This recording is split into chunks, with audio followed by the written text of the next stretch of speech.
ครับมาพบกันอีกครั้งหนึ่งครับกับเบียร์ครอบครัวจอมตะลุยนะครับวันนี้ผมจะมาทำเมนูพิเศษคือหมึกกระต้อยผัดกระเทียมซอสหวานนะครับเป็นสูตรเฉพาะของผมเองนะครับแล้วก็เรามาชมดูแล้วกันนะครับว่า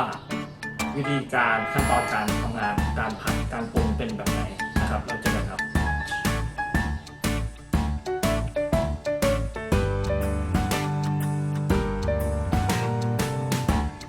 เตรียมแป้งทอดนะครับ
นำหมึกกระต้อยนะครับมา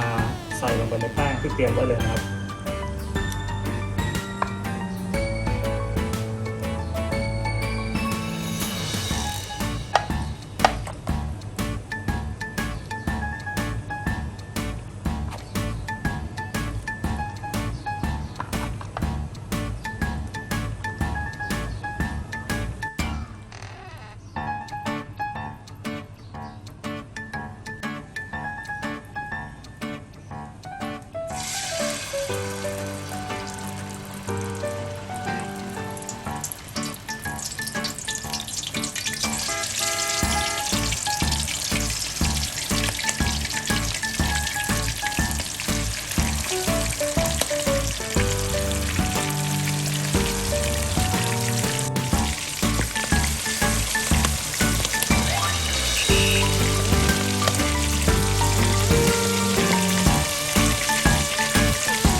เทียมครับ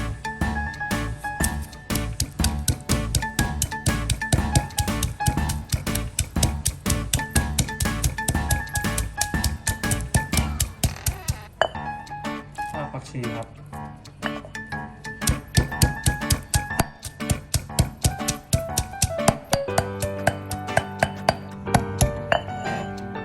ไทยหน่อย